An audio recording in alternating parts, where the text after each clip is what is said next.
Vision Audiobooks presents Gentleman of Her Dreams, written by Jen Turano, narrated by Cecily White. 1. New York, 1880. Miss Charlotte Wilson had made a decision. She was going to marry Mr. Hamilton Beckett. The fact she'd never actually made Mr. Beckett's acquaintance was a bit concerning, but she had a plan. She finished buttoning her gown and moved to the floor-length mirror, eyeing her reflection with a critical eye. She tilted her head and released a sigh. She was not what anyone would call a classic beauty. No, her hair was a nondescript brown, although it did have some lovely golden streaks running through it, due to the unusual amount of time she spent in the sun. Her eyes matched her hair, her cheeks were a touch plumper than current fashion demanded, and her mouth was a tad too full. Mr. Beckett's first wife, God rest her soul, had been a raving beauty. She brightened when the thought came to her that although Mary Ellen Beckett had been blessed with perfect features, she'd also been cursed with a temperamental personality. And perhaps Mr. Beckett was searching for a wife who wasn't causing mayhem on a regular basis. Charlotte bit her lip. She caused mayhem on a regular basis. Not that it was intentional, but mayhem had been her constant companion ever since she was a little girl. Deciding there was no use dwelling on that particular subject, because there was absolutely nothing she could do about it, Charlotte turned from the mirror and moved to her closet, smiling when she pulled out a darling hat that would complement her outfit.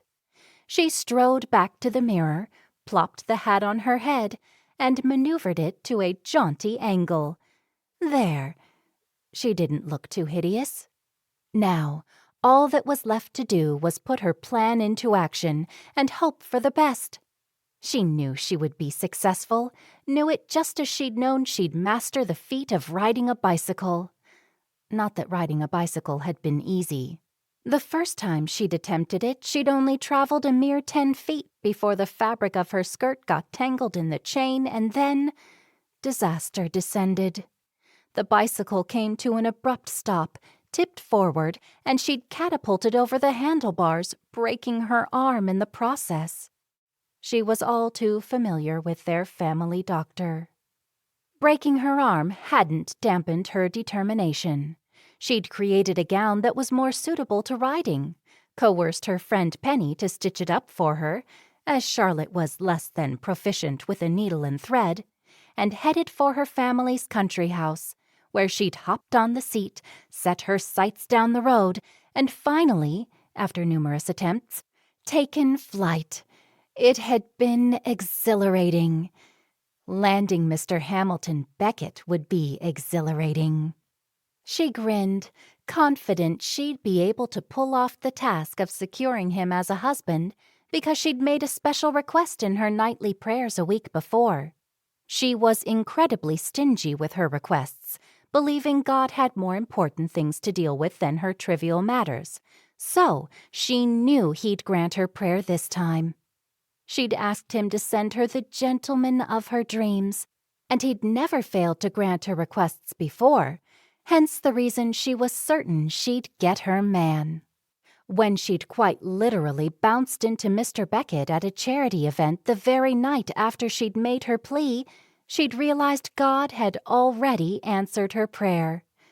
Unfortunately, bouncing into a hard, unyielding male body while traveling at a somewhat rapid rate of speed, something she did rather frequently, resulted in her propelling backward, straight into a tightly knit huddle of lovely young ladies, which caused them to tumble to the ground. Shrieks were emitted, limbs flew, and by the time Charlotte was able to pull herself from the midst of tangled bodies and extend all the ladies her most abject apologies, Mr. Beckett was already moving away with one of the young ladies, weeping quite dramatically, on his arm. Not deterred in the least that she'd been unable to secure an introduction.